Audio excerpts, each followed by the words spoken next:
Hello बच्चों। बच्चों, आप अपना संस्कृत सब्जेक्ट में आज हम पढ़ेंगे संस्कृत वर्ण एवं ध्वनि उच्चारण स्थान। बच्चों, जो संस्कृत की वर्णमाला है वो जो वर्णों का क्रम है बिल्कुल वैज्ञानिक पद्धति पर आधारित है। तो बच्चों, ये वर्णमाला में से जो उनका उच्चारण स्थान है, वर्णों का ज्ञान होना आपको सबसे ज्यादा महत्वपूर्ण रखता है कि आपको संस्कृत वर्णमाला का पूर्ण ज्ञान होना चाहिए। और ये आपको वर्णमाला बच्चों अपने मेन एग्जाम से लेकर कॉम्पिटिटिव एग्जाम तक में आपकी हेल्प करेगी। तो आप सभी बच्चे अपनी नोटबुक और पेन लेकर बैठें। और बच्चों, मैं बहुत ही सरल तरीके से आपको उच्चारण स्थान हमें कैसे याद रखने हैं और कैसे हमें वर्णों को पहचानना है, ये सारी चीजें बहुत अच्छे से समझाऊंगी। तो आप सभी अपनी नोटबुक और पेन लेकर बैठ जाइए। चलिए बच्चों, तो जो हमारी बच्चों संस्कृत में वर्णमाला है, तो सबसे पहले आपको याद होने चाहिए जो हमारे हिंदी में जैसे स्वर होते हैं और संस्कृत में बच्चों हम उन्हें क्या कहते हैं, अच। जैसे मेन हमारी हिंदी के व्यंजन होते हैं और संस्कृत में हम उन्हें क्या कहते हैं, हल। मैं अभी आपको दिखा रही हूं, आप एक बार उसको देख लीजिए। देखिए बच्चों, हमें स्वरों का और व्यंजनों का पूर्ण ज्ञान होना चाहिए, तभी हम अपनी वर्णमाला को और उसके उच्चारण स्थान को अच्छे से क्लियर कर सकते हैं। बच्चों, इसमें से आपके सुपर टेट में भी क्वेश्चन पूछे जाते हैं, इसलिए बिल्कुल ध्यान से और अच्छी तरह से इस टॉपिक को आपको समझना है।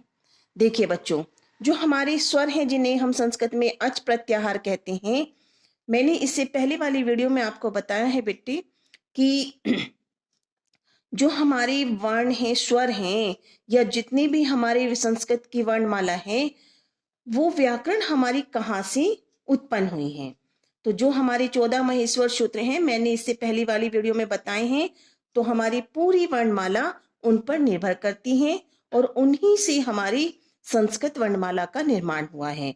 तो बच्चों, वो 14 महेश्वर सूत्र आपको अच्छे से याद होने चाहिए, उनकी संख्या भी पता होनी चाहिए। और अब देखेंगे हम कि हमें कैसे याद करना है उनके उच्चारण स्थान को। बच्चों देखिए, हिंदी में हमारे होते हैं जो स्वर हैं, ए आ ई उ सॉरी, री रे ए आई ओ औ।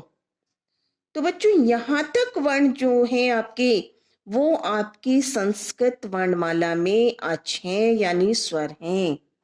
ठीक है, तो आप व्यंजन देखेंगे, क ख ग घ अंग, च छ ज झ अय, टे ठे डे ढे अणे, ते थे दे धे ने, पे फे बे भे में, ये रे ले वे शे शे से है। तो जो बच्चों आपको ये मालूम होगा कि जो हमारे व्यंजन हैं, तो कहाँ से कहाँ तक आपके जो बच्चों ये वर्ग होता है, जैसे पहला वर्ग है के, तो हम इसी जो वर्ग का यानी पहली वाली लाइन का फर्स्ट वर्ण होता है, उसी के आधार पर उसका उच्चारण होता है, यानी वो अपने वर्ग को संबोधित करता है। तो हम इसे क्या कहेंगे, कै वर्ग। क्या बोलेंगे बच्चों, यहाँ पे मैं लिख के बता रही हूं आपको, कै वर्ग। दूसरा हमारा क्या होगा, चे वर्ग। तीसरा होगा टे वर्ग, ते वर्ग, पे वर्ग। और बच्चों, आपको ये मालूम है कि जो ये हमारे 25 वर्ण हैं, कैसे लेके मैं तक, ये क्या होते हैं, हमारे स्पर्श व्यंजन। ठीक है, और ये रे वे है, ये रे ले वे, ये हमारे क्या है बच्चों, अंतःस्थ अंतःस्थ व्यंजन।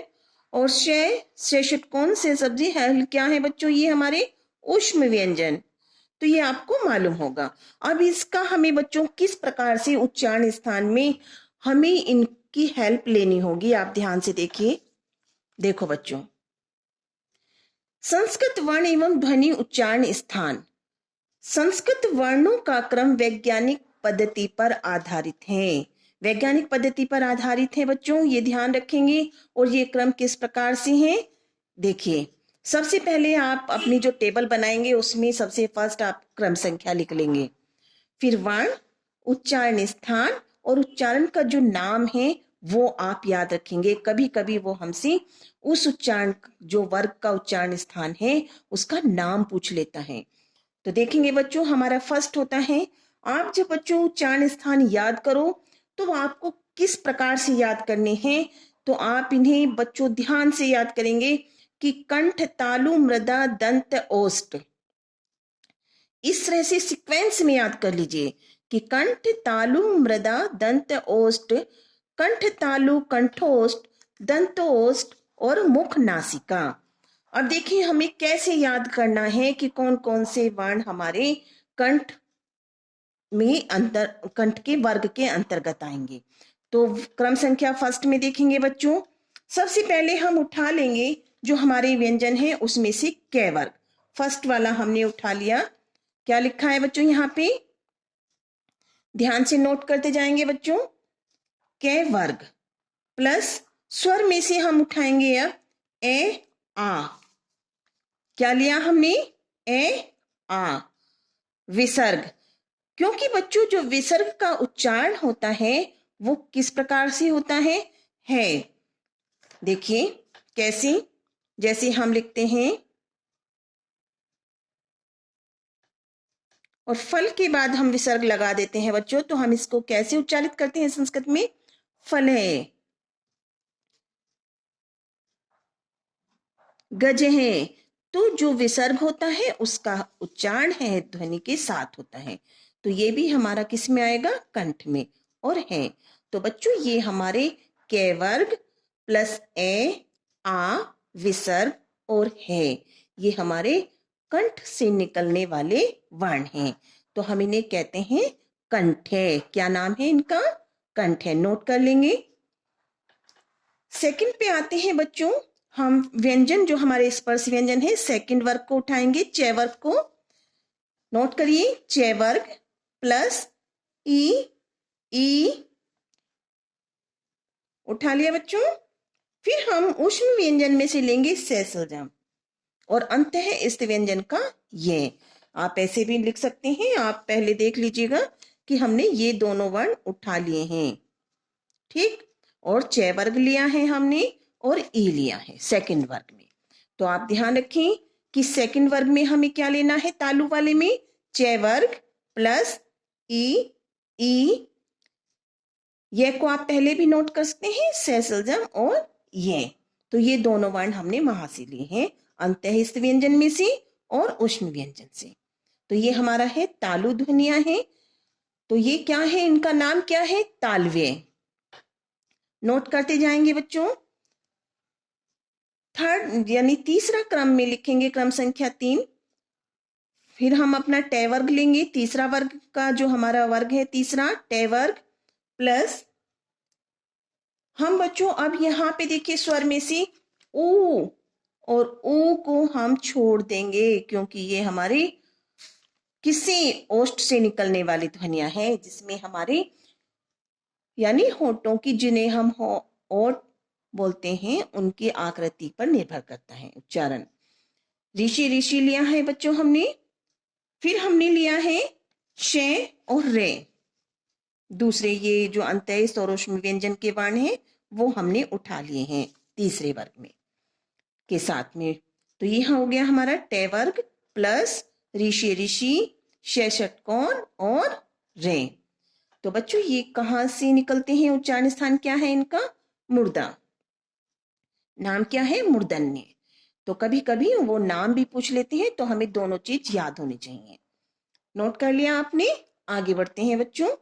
और देखिए हमारा 4 नंबर पे है, जो क्रम संख्या 4 है उसमें हम अपने वर्ग का चौथा जो वर्ग है उसे लेंगे तय वर्ग प्लस रे।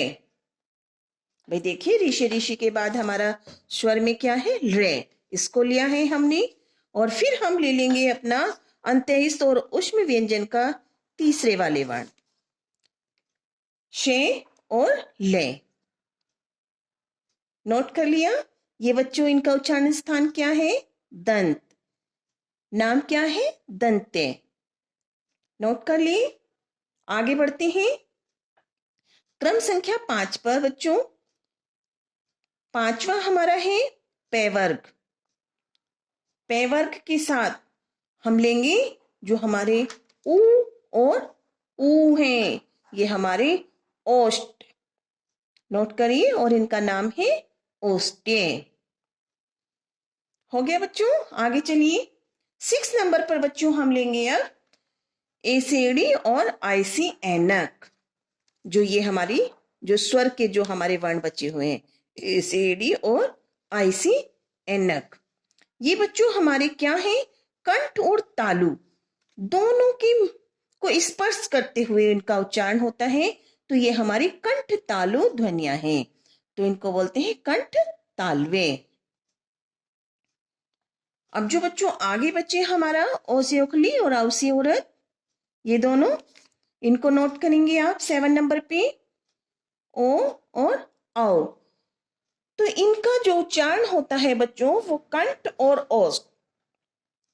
ठीक है, कंठ और ओष्ठ इन दोनों स्थानों को मिक्स स्पर्श करते हुए ध्वनि बाहर आती है, तो इनका उच्चारण स्थान है बच्चों कंठोष्ठ।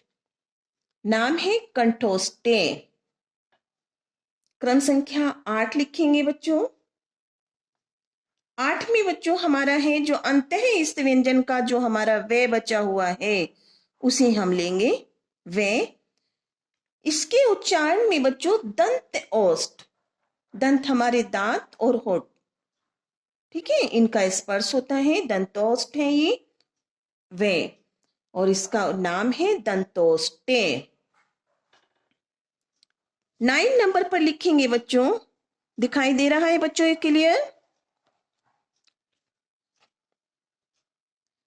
9 नंबर पे बच्चों जो ये हमारे व्यंजन होते हैं, ध्यान से देखिए व्यंजन, तो ये जो 5वां वर्ण होता है प्रत्येक वर्ग का स्पर्श व्यंजन का, अंगे अया अणे ने में, ये होते हैं, और ये एक होता है हमारा अनुस्वार। क्यों? कौन सा बच्चों? अनुस्वार, अंग से अंगुर। तो ये हमारी जो ध्वनियां हैं, ये मुख नासिका यानी मुख और नासिका को स्पर्श करते हुए जो वायु वेग होता है वो बाहर आता है, तो इनका उच्चारण स्थान है बच्चों मुख नासिका, और मुख नासिक के नाम है इनके उच्चारण स्थान का। ये बच्चों आपने नोट कर लिया है? चलिए बच्चों आगे बढ़ते हैं। तो अब मुझे लगता है कि आपको बहुत अच्छे से क्लियर हो गए होंगे। आप इस ट्रिक को नहीं भूलेंगे कि सबसे पहले आपको अपने स्वर लिखने हैं, फिर व्यंजन लिखने हैं, और फिर उसी के अकॉर्डिंग पहले हमने कै वर्ग लिया है बच्चों। कै वर्ग के साथ हमने फर्स्ट वाले दोनों वर्ड स्वर से उठाए हैं, है लिया है बच्चों हमने, और विसर्ग, क्योंकि विसर्ग की ध्वनि है के अकॉर्डिंग होती है। फिर बच्चों हमने दूसरे वर्ण में क्या लिया है? दूसरे क्रम में चय वर्ग। पहले हम अपने वर्गों को लिख लेंगे, हमें बिल्कुल अच्छे से क्लियर याद करना है। कंठ तालु मृदा दंत ओष्ठ, कंठ तालु कंठोष्ठ दंत्योष्ठ मुख नासिका। इस प्रकार से आप उन्हें एक सीक्वेंस में याद कर लेंगे, तो आप कभी भी उनको नहीं भूलेंगे। और अपने मुख उच्चारण से वर्णों की को जैसे आप बोलेंगे तो आपको पता चलेगा कि ये ध्वनियां हमारी कहाँ से किस अंग को स्पर्श करते हुए बाहर आ रही हैं। तो आप कभी भी उन वर्गों का जो उच्चारण स्थान है उसको नहीं भूलेंगे। हो गया बच्चों आपका? चलिए आगे बढ़िए बच्चों, नोट कर लीजिए। देखिए हमारी जो लौकिक संस्कृत की वर्णमाला है उसमें हमारे निम्नलिखित वर्ण हैं, जो मैंने अभी पहले भी आपको लिख के दिखाए हैं। ए स्वर आप देखेंगे, ए आ ई उ री रे आय एसेडी आयसेन ओसेओखली आवसेवरत, ये हमारी संस्कृत वर्णमाला के स्वर हैं, यानी जिन्हें हम अच प्रत्याहार बोलते हैं। ठीक है, व्यंजन आपने नोट कर लिए होंगे। ठीक है बच्चों, अब मैं आपको जो हमारे स्वर और व्यंजन हैं उनके वर्गीकरण को पढ़ाऊंगी अच्छे से। चलिए बच्चों, आज की वीडियो में पहले हम इतना ही पढ़ते हैं। आई होप कि आपको मेरी जो उच्चारण स्थान वाली वीडियो है बहुत पसंद आई होगी। तो सभी बच्चे मेरे चैनल को सब्सक्राइब करें, लाइक करें और अपना कमेंट जरूर दें ताकि मुझे मोटिवेशन मिले और मैं आपको अच्छी अच्छी ट्रिक्स बताती रहूं जो आपकी एज ए फ्यूचर काम आए। Thank you.